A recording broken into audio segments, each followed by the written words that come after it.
So this is a story about my former friend Kevin. I met him through school for people between 18 to 35 years of age when I wanted to become a sound engineer. This is very important to the story. Kevin liked music and was actually a decent singer, but lacked any form of self-awareness and couldn't take any constructive criticism whatsoever. With that being said, let's start from the beginning. When I first started at this school to become a sound engineer, we all sat down and said hello to each other, told a bit about ourselves, etc. Then our music teacher asked us if we did anything fun during our summer vacation. Kevin was very eager to say something, so our teacher let him start. He said he went to Germany with his family and bought a ton of very cheap cigarettes. Our teacher asked him, well, how cheap? Kevin almost yelled out 10 euros per pack. Most of us laughed a bit and asked him if he knew what the exchange rate was. Kevin sat dumbfounded and asked, what's that? My teacher then asked, do you know what exchange rate means? Kevin of course said no. He was then told about currency and what the exchange rate is. The following conversation went more or less like this: Kevin, but the pack said 10, teacher, but it was another currency, you paid almost double the price. Kevin, but the pack said 10, how is that more than 40? Our local currency, teacher, because euros are a different currency than our own. Kevin, but it said 10. I don't understand. Fast forward 6 months. Every December our school set up a Christmas theater play for kindergartners to enjoy during the first week of that month. Totally free, made kids happy, let our musicians and sound engineers get some experience in. Fun week honestly. Anyway, we practiced this stuff from October until the week of the live shows. Kevin always wanted to be the lead actor, which means Santa. Kevin was a big guy and our school only had one costume for that part. When it was time to do costume testings, we found out that the big black belt for the Santa outfit did not fit Kevin at all. So when Kevin saw that, he flipped the F out. We were all yelled at. One of our guys had enough and told him lose 30 kilos in 3 days or figure something else out. Later that day our actors for the play had to practice their lines and some scenes. Kevin was pissed every time somebody took more than 0.5 seconds to react for their lines. Think Sharpay from High School Musical, that kind of diva. So he made himself very unpopular, very fast. The fun part about this is that even though he got pissed at others during practice, he was the person most notorious for forgetting his lines. The live shows. Every single one of us took it seriously. Even though it was a free show for children, we still wanted them to be happy. The show starts, everything runs smoothly. That is until Kevin walks on stage. 30 seconds in and he stares blankly at the other actors cause he forgot his lines. This continued for most of the show. You would think that it would be stage fright, right? Right? No. Kevin did this every single day throughout the entire week. Never bothered to read the script, never bothered to ask the others for advice. His excuse? I'm Santa, I'm the main lead, if you don't like me you can F off. Followed by hours of Facebook updates with nobody likes me, I'm a warrior of justice. Shout out to the real brothers. Etc. and I'm not done. This school was for musicians, sound engineers, camera guys, even game development. We all knew we had 4 years, taking classes, visit venues, concert halls, all the big boy stuff. But of course our regular classes were the usual thing. Now Kevin decided he knew better. Kevin didn't see this as a school. Kevin saw this as a place where he would sing, eat, shit, repeat. Through the 4 years he went there, Kevin participated in one class. 1 full-hour class. His excuse? I'm here to sing, not learn, deal with it. So of course we let him believe that. Finally me and my producer talked to him and said, look, you sit on an expensive chair in $1 million studio and stare at the screen. All you have to do is stay awake. So he went to class. Did he stay awake? Absolutely not. He fell asleep not once, not twice, but 3 times. After class was over we went out for a cigarette. I asked Kevin, you fell asleep 3 times, dude. How? His answer almost made me slap him in the face. This waste of air looked me in the eyes and said, the teachers doesn't have to be so hard on us. We are students, not African slaves. I asked him if he was serious and he said that he was, so I simply walked away. Later that day we had a big discussion about him thinking he could compare himself to African slaves. This turned into a big fight where Kevin dragged the entire school into it. Nobody sided with Kevin's slave theory, so he got the upper management to get a meeting with Kevin, me, and 2 others. The head of the school board told me apologize to Kevin or you won't leave my office. I told him that he would have a long day ahead of him, cause I didn't want to apologize for Kevin comparing himself to slave trading. After a 30-minute staring contest, he decided that me and the leader not backing down was dumb, and I should go back to class. I agreed and told him that football was on tonight. We both cheered for the New Orleans Saints. After this I met Kevin outside when I was smoking. He very humbly asked, can we talk? I cut myself with razors last night cause I was so mad. I asked him why on earth he would cut himself. Kevin looked at me and said, cause I read online that it's the popular thing to do when you are sad. I shook my head, called him an idiot but gave him a hug and said that all is forgiven. I did feel very bad since it actually cut himself. He had never done self-harm before or after that. Now, Kevin was a straight moron, no lying about that. But he always made the jobs harder for sound engineers. To paint you a picture, you have to adjust all the sound levels to create a nice mix as the end result. Does the drums drown everything out? Turn it down. Can't hear the guitar? Turn it up. This idea was baffling for Kevin to understand. We were at a big conference for schools and educational places. We of course highlighted our sound engineering, music department and game development classes. So we were doing a few live songs to gather a crowd around our booth. Kevin had a few songs and my producer was doing the sound. Suddenly Kevin decided to cup the mic. Which is when you hold your fingers around the grill part of the microphone. This is the worst thing you can ever do to a sound engineer. Rappers are notoriously hated for this on a global scale. The reason that sound engineers hates this is because it will create feedback from the monitors and make the very annoying high-pitched sound that will make your ears bleed. So my producer kept adjusting the EQ and tried to turn the sound level on his microphone down. This did not sit well with Kevin. Every time the sound was lowered, Kevin sang higher. In the end my producer had to simply turn off Kevin's microphone. Kevin was furious. Yelled at everyone in sight. Walked up to my producer and asked, "WTF is your problem? Why did you do that?" Kevin was not happy when he was told your voice annoyed the microphone, speakers, and everyone around you. Kevin didn't talk to us the rest of the day. Now, a year after this we were all pretty much done with Kevin's moronic way of life. We were at this small festival where our school got to play some songs. The band before us started 15 minutes late. Every one of us just thought it was no big deal. Then there was Kevin with the big brain comment. The band on stage, which was another school, just finished a song. The front singer was just about to say something when Kevin yelled, "When are you going off stage so we can play?" At this time I had enough. So I smacked him in the back of the head and started yelling at him, "STFU you retard. Those are 13-year-old kids, it's not their fault." He turned around and said, "My girlfriend is right there man, I was just kidding." I just told him I didn't give a F and that he should keep his mouth shut. 2 years after this, we were both done with the school. I started working, he was. Well, he wasn't doing anything with his life. He couldn't find a job because he expected a month's pay for 2 days of work, and working 8-hour shifts are hard. He showed up to job interviews in sweatpants, long greasy hair he never combed, and he rarely showered either. Yet he didn't understand why he couldn't find a job. Then COVID happened and concerts weren't a thing at that point. So I started working in a vape shop to keep a steady income. Kevin vaped as well, so I sold him some liquid for wholesale price so he saved money instead of getting ripped off. Because of this, Kevin thought I was taking advantage of him and called me every name in the book. I got kinda annoyed by that and told him, "Whatever dude, you saved more than half off of everything because of me." So by me saying that, Kevin called me a racist. Kevin was a German immigrant, and told me I hated Germans. So I blocked him and haven't talked to Kevin since. I'm sorry this dragged on, but these but a few of the stories of my Kevin. I hope you enjoyed my ramblings of Kevin. This is an update to my first Kevin story on here. I really do apologize for making this so long, but I tried to slim it down as much as possible. First story, now for the update. An update on my last Kevin post. I have posted about my Kevin before and he is equally as stupid as before. Grab your popcorn, this is gonna be a long one. So, last year I split up with my at the time fiancé, had nowhere to go or to live. Kevin and I had started to get into contact again and offered me to move in with him, until I could get myself back on my feet. I was very thankful for this, as I would otherwise end up homeless. I started to live with Kevin and it didn't take long for the oddities to begin.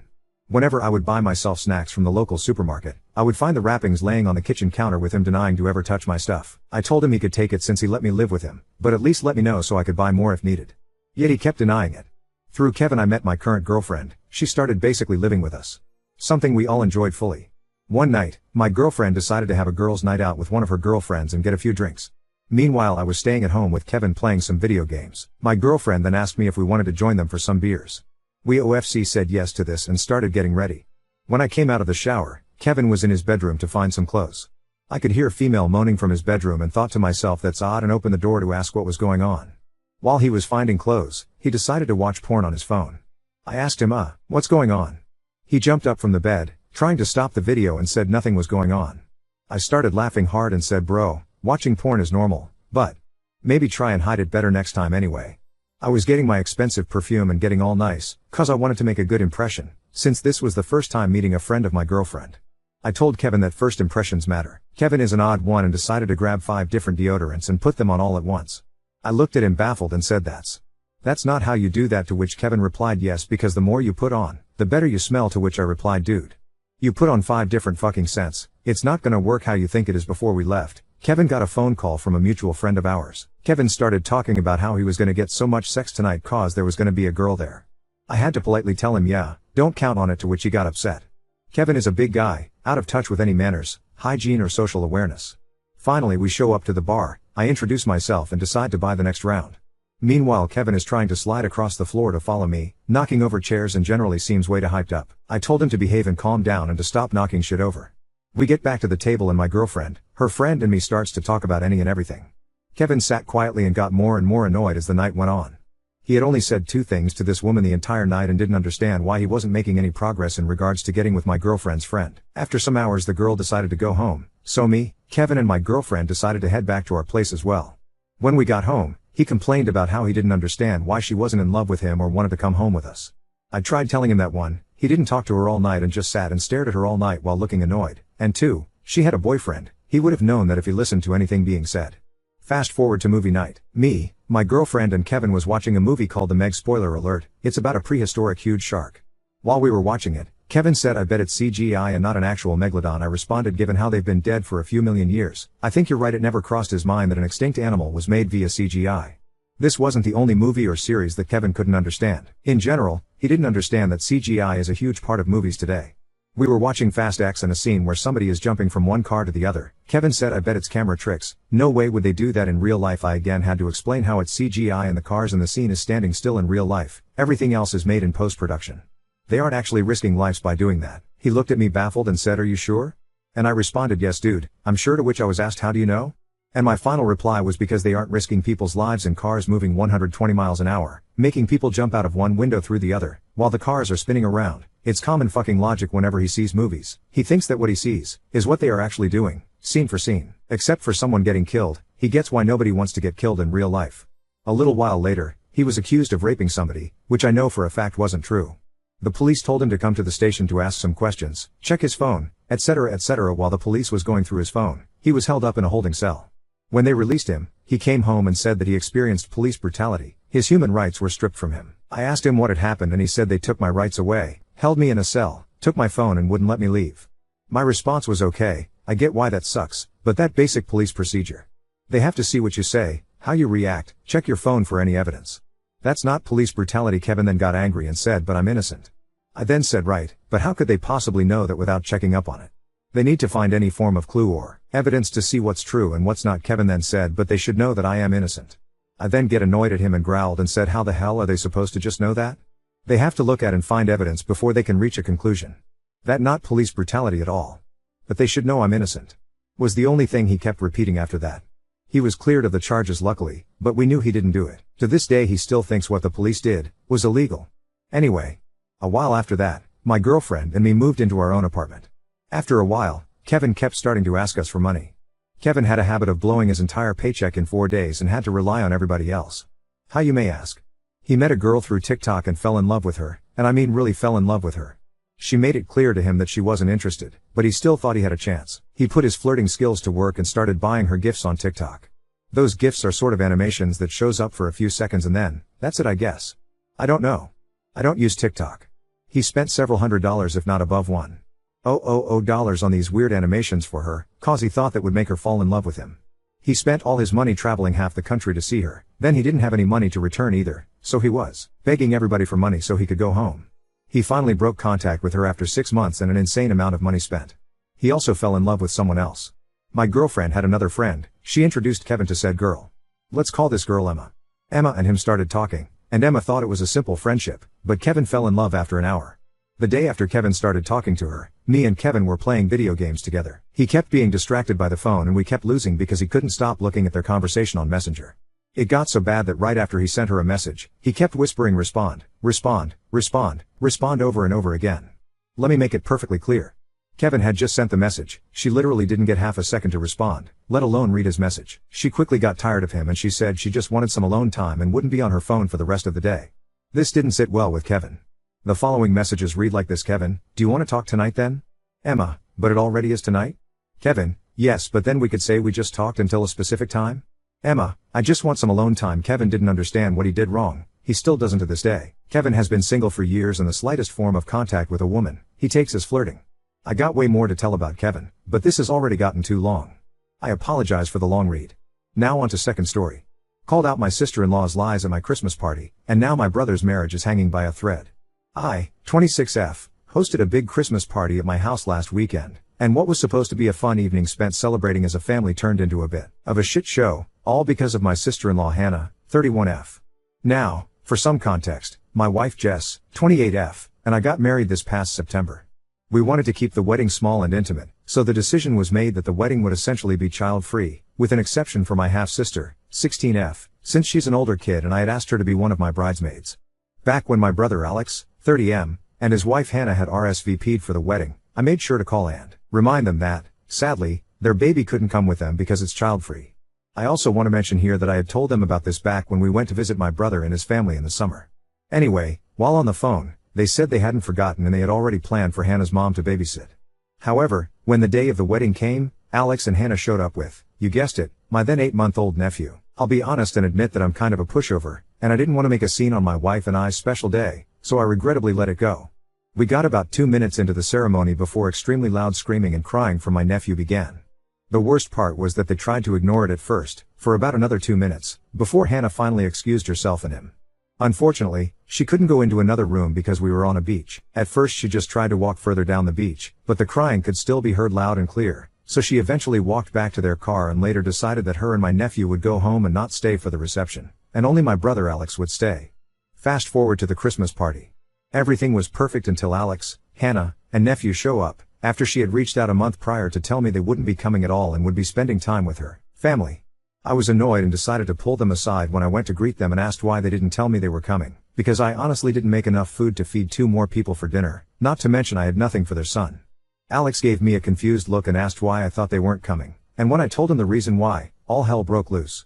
Alex obviously questioned Hannah as to why she would do this, and her response was to immediately, and loudly, accuse me of lying and of hating my nephew.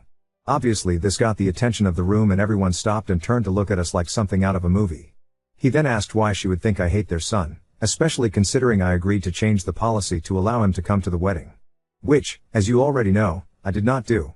I quickly told Alex that wasn't true and explained myself and my reasoning behind my choice, that it wasn't personal, and that I of course love my nephew. I reminded them that I was super cool about the crying and never said anything, even when I probably should have.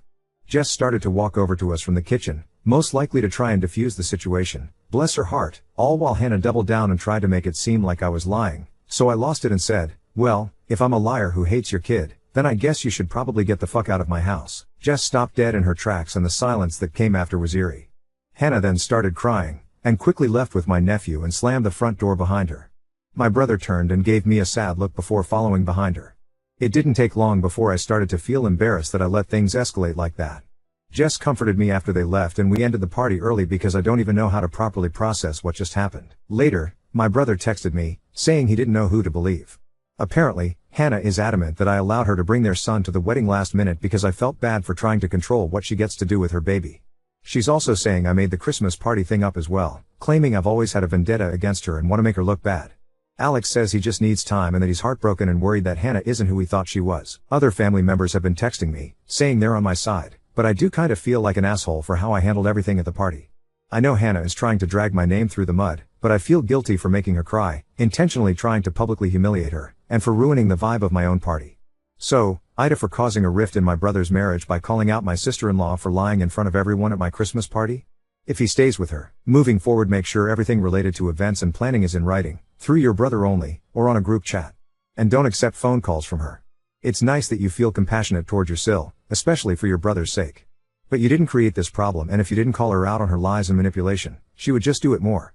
You can't really keep the peace in a family situation like this. Trying to keep the peace is like trying to hold down the lid on a pot that's trying to boil over. You can hold that lid all you want but the pressure is going to keep building until it explodes unless you do something about the actual source of the problem. And there's no way you could have handled this where no one would get upset. You've probably chosen the path that would lead the lowest total amount of upset over time, even if it meant an uncomfortable amount of upset right now. Update 1. I originally intended to look more in depth at the comments and reply to some/answer questions, but I've too stressed and too preoccupied because so much has happened in a short time.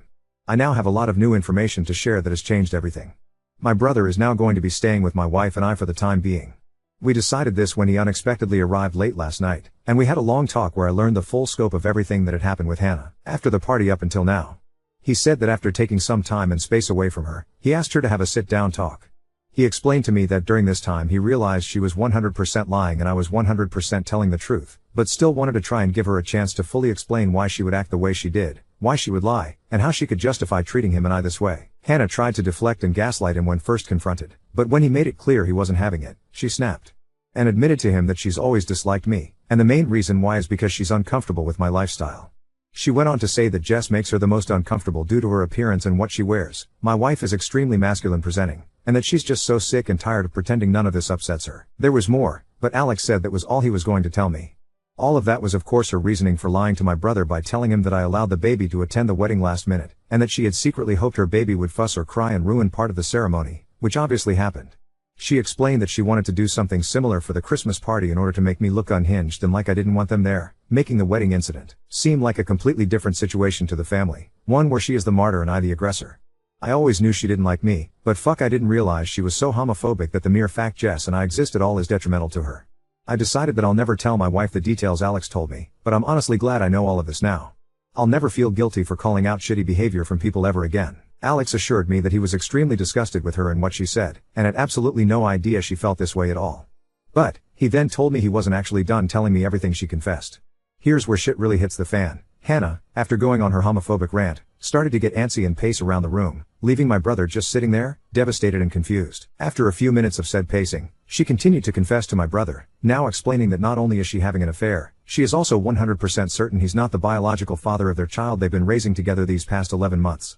What made things even worse was, after some prying, she eventually let it slip that the affair has been going on for 6 fucking years. She claimed it was love at first sight when she first met her college friend's older brother Josh, 42M, at a party 6 years ago, but she also knew she never wanted to lose my brother as he was her perfect match, which obviously makes zero sense all things considered. Also, for some added context, they've been married for around 6 years, meaning she has been having an entire secret, serious relationship with another man for the entirety of her marriage to my brother. Safe to say I am completely shocked, and all I've been doing is spending time with Jess and also Alex. He has been staying with us as I mentioned above, since things are extremely tense and hostile between him and Hannah. They are obviously going to be getting a divorce, but with Christmas literally around the corner, everything is on pause according to him. I respect this, but also cannot wait for her to officially no longer be in our lives. As for Hannah, she seems to have quite literally moved on overnight with Josh and their baby. Overall, I cannot believe she'd betray my brother like that, and I'm sad to know she's been so hateful towards me because of my sexuality. I don't know if I'll have another update, but maybe? I just feel so depleted after yesterday. I hope your brother can make a clean split and the baby isn't his. I'm sorry your brother is hurting, and I'm proud of you for calling her BS out.